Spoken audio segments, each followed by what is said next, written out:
A mailing tube thunks like a skyrocket in the rescuer. There we go.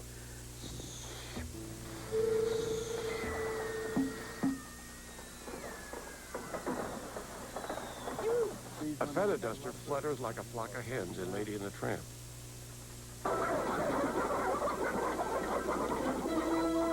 Other sound props he fashioned from scratch. And I turned this out on the lathe in my shop. And for little bugs, it's just blow in it and work your fingers.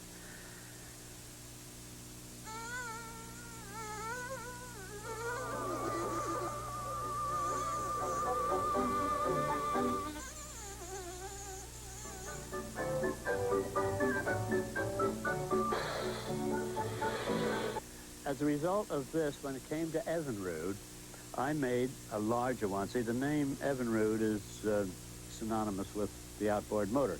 So it should have had some kind of a motor beating sound within it. Evinrude! Wake up! Start the engine roll! Send Evinrude back as soon as you need help. I'll round up the neighbors.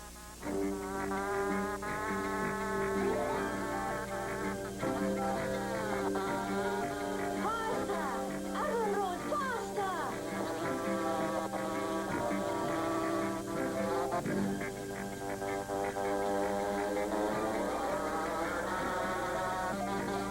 Slow down, Evinrude.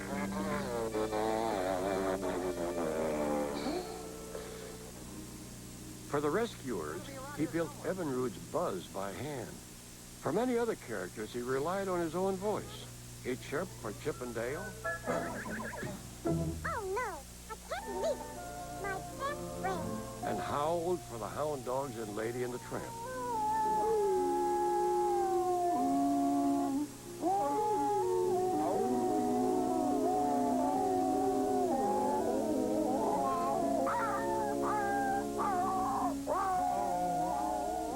Jimmy's first voice work was for a character usually remembered as having no voice, Snow White's Dopey.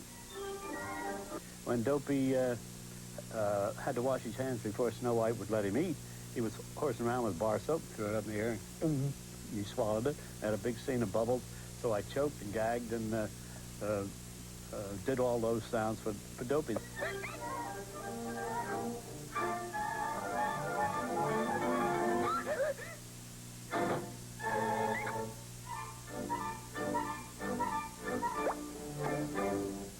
The next thing Dopey did was to cry.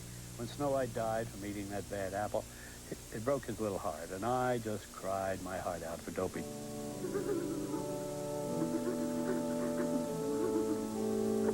Now, they were the only two vocal sounds that Dopey made.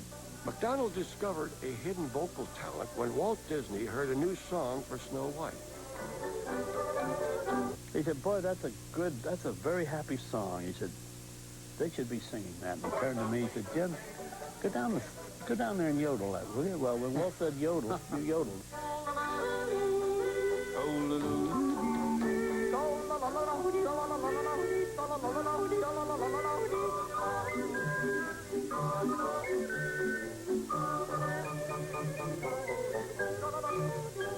Wayne Allwine, McDonald's successor as the Disney Studios sound effects expert, reveals Jimmy's hidden performance in 20,000 Leagues Under the Sea. And there's a sequence in the show where Kirk Douglas pops up out of the back of the Nautilus, and he has a whole series of help me notes he's put into bottles, and he's throwing the bottles overboard, and he's humming Whale of a Tale. And I'd seen the show, I don't know how many times, and one time Jimmy mentioned that was me doing the humming. And of course, I know Jim's voice so well, and the next time I saw the show, I listened, and sure enough, I could pick it out as Jimmy, but doggone, I thought it was Kirk Douglas.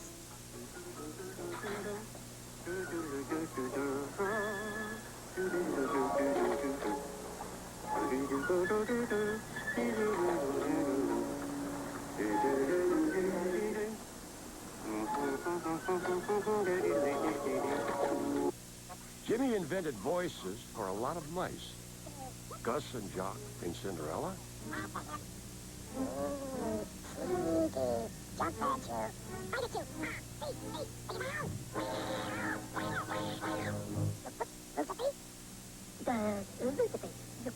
He was the tipsy dormouse in Alice's Tea Party. little simple little stuff. Oh, I wonder what you're up.